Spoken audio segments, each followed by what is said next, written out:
Oke guys, selamat datang di chat terakhir. Di episode kali ini kita bakal membahas dua cerita yang dijamin bikin kamu takut sendirian. Berjudul Tragedi Malam Tahun Baru dan Saksi Abu di Jam Kedua. Akan ada banyak misteri yang perlahan terbuka. Keanehan demi keanehan akan membawa kita ke satu momen yang paling mengerikan, dengan sebuah plot twist yang mungkin sama sekali nggak kalian duga. Kalau kalian sudah siap, kita langsung saja bacakan chat horornya.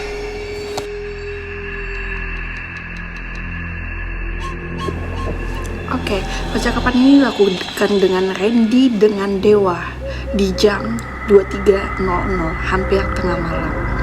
Dimulai dari Dewa, "Randy, lu masih bangun?" "Masih." "Kenapa?" "Lu masih bakar-bakar sama Akbar dan Ricky." Oke, berarti ini posisinya mereka lagi bakar-bakar ya. "Ricky udah pulang. Akbar, dia aneh banget. Dia dari tadi maki-maki pohon Kamboja di depan rumah gue. Mulutnya kasar banget." "Hahaha, mabuk kali dia." "Enggak, dia sadar," kata Dewa. "Berarti dia keanehan di Akbar ya. Dia bilang pohon itu ngeliatin dia. Apa ini halusinasi dia?" Terus dia nendang panggangan ayam sampai tumpah semua ke tanah. Oke, Dewa ngirim gambar ya. Oh, ini bekas ditendangnya ya. Itu kayak gambar wajah gitu di abunya ya guys. Gila, abunya kok bisa ngebentuk muka gitu? Kata, kebetulan doang kali ya. Masalahnya pas ayamnya jatuh ke tanah, Akbar bilang ayamnya teriak. Kok bisa? Biasanya kok di dalam panggangan itu udah mati, terus nggak mungkin teriak dong. Wah, sakit tuh Akbar. Gila Ren, Akbar hilang. Hah? Maksudnya? Kata Randy. Tadi dia tiba-tiba diam. Oke.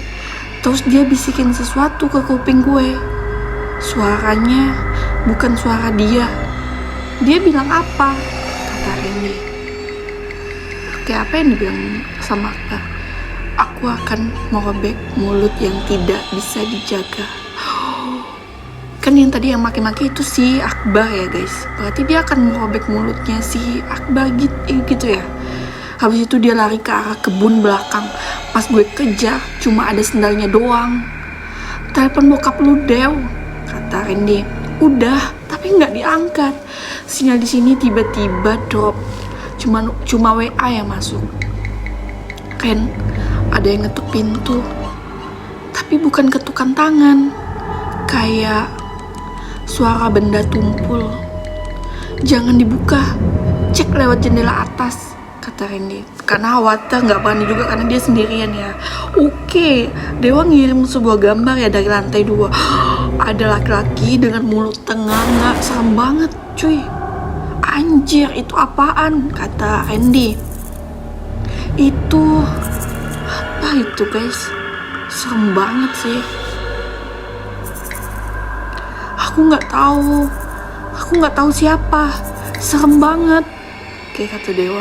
Berarti ini posisinya nggak tahu itu siapa, tiba-tiba di depan rumah ngetuk dan dalam posisi yang kayak gitu. Oh my god, di tengah malam lagi. Tapi mulutnya kenapa gitu ya? Dia ngetuk pintu pakai kepala. Dan dia udah di dalam, Ren. Loh, kok bisa? Gue ngumpet di bawah kasur. Gue dengar suara kain robek. Seret, seret, kata Dewa. "Dewa, lari lewat jendela. Jangan diam aja," kata Randy. "Oke, tunggu. Suaranya berhenti, Ren." "Ya, lu nggak apa-apa," kata Randy. Gue baru sadar sesuatu. Sadar apa? Apa yang diketahui sama Dewa? Tadi pas bakar-bakar, yang ngomong kasar bukan cuma Akbar. Maksud lu siapa lagi selain Akbar yang ngomong kasar? Gue juga ikut maki-maki. Oh, pantesan Dewa juga diincar karena dia juga kotor mulutnya, maki-maki gitu. Gue juga kasar. Dan sekarang gue tahu kenapa dia ngetok pakai kepala. Kenapa memangnya? Kenapa? Karena tangannya sibuk megangin mulut gue yang lagi dijahit dari bawah kasur. Merinding banget. Oh my god, ada Dewa ngirim foto. Serem banget. Itu sampai berdarah, guys. Woi, Dewa. Gila, serem banget, guys. Tiba-tiba di malam tahun baru kita mau have fun nih. Teman kita maki-maki, terus ternyata dari mulut itu jadi petaka buat diri kita sendiri. Nah, jangan sampai itu kejadian sama kita, guys. Oke. Nah, kita lanjut ke cerita selanjutnya. Oke, ini antara Bima dengan Aris. Oke. Di jam 22.41 ini udah hampir jam 11 malam ya, guys. Riz, lu udah tidur? Belum, lagi maraton film. Kenapa, Bim? Lu udah di rumah? Baru sampai, kata Bima. Oke. Tapi perasaan gue gak enak banget pasca dari sana tadi. Efek capek kali. Kan lu habis bantuin kremasi jenazah tanpa identitas itu kan. Jadi Bima ini bekerja kayak tukang bakar mayat kayak gitu ya. Oke, bukan capek fisik, tapi pas api kremator nyala, gue dengar ada yang manggil nama gue dari dalam tungku. Lu halusinasi, suara kebakar kali, katanya. Oke, jadi harus coba nenangin, lu halusinasi, mungkin itu kayak suara kayu kebakar kali gitu kan. Jelas banget, guys, suaranya serak kayak orang sesak nafas. Sekarang gue di kamar mandi dan air bak mandi gue baunya kayak daging gosong. Bim, jangan nakut-nakutin, gue sendirian di rumah. Oke, kata Bima, kata Aris nih ya. Ini posisinya Bima udah di rumahnya. Oke, Bima ngirim gambar apa itu? Serem banget, guys. Gue nemu ini di dasar bak. Ini bak airnya udah kotor, kemudian ada rambut di dalam bak itu, guys. Oke, rambutnya itu banyak ya, itu kayak segumpalan rambut gitu, dan airnya hitam banget. Bim, kok serem banget? Rambut apaan itu? Bim, kok tiba-tiba di depan pagar gue ada orang berdiri ya? Pakai baju hitam lusuh. Oke, ini kondisinya berarti bukan cuma Bima aja yang diganggu, tapi Aris juga diganggu. Jangan dibuka, Aris. Gue baru ingat. Tadi pas api kremasi padam, abunya nggak warna putih, tapi merah darah. Jadi kayak bukan abu yang pas dibakar, tapi kayak merah darah gitu ya. Tadi gue nggak sengaja bawa jaket yang kena pacikan abunya. Sekarang jaket itu gerak-gerak sendiri di kursi. Oh my god, Bim, dia ngetuk pintu gue, bukan pakai tangan, tapi pakai dahi. Bunyinya duk duk duk. Oh my god, Bim, dia udah masuk. Dia nggak lewat pintu, dia merayap dari ventilasi. Badannya kayak nggak punya tulang.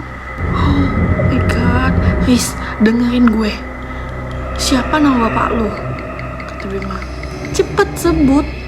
Buat apa? Oke, kenapa tiba-tiba nanya nama bapak ya, guys?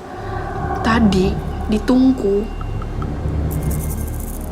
sosok itu bilang dia cari orang yang lupa identitasnya. Oke, terus sebut nama bapak lu biar dia tahu lu punya asal usul. Nama bapak gue. Loh, kok gue lupa?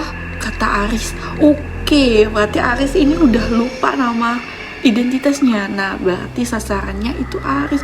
Oh my god, ini Aris ngirim foto ya, guys. Ada kepala gitu, udah mulut tenganga. Anjir, apaan itu? Aris, makasih ya Bim, udah nemenin 2 jam ini. Riz, lu nggak apa-apa. Ini maksudnya gimana? Syukurlah. Cuma mau bilang, jaket lu yang kena abu tadi, sebenarnya bukan abu. Maksud lu, kata Bima, itu sisa kulit gue yang lu bakar tadi siang. Berarti yang dibakar Bima itu Aris. Dan yang darah yang keluar itu darah Aris. Jaket yang bawah itu jaket Aris. Oh my god. Jadi yang selama ini chat sama Bima itu Aris yang sudah meninggal. Kayak sebenarnya bukan abu. Kayak maksud lu, kata Bima, itu sisa kulit gue. Creepy banget ya guys. Sekarang gue udah di belakang kursi lu. Gila, parah banget sih ini. Serem banget. Gimana menurut kalian ceritanya? Bikin merinding? Kita lanjut saja di episode selanjutnya. Bye.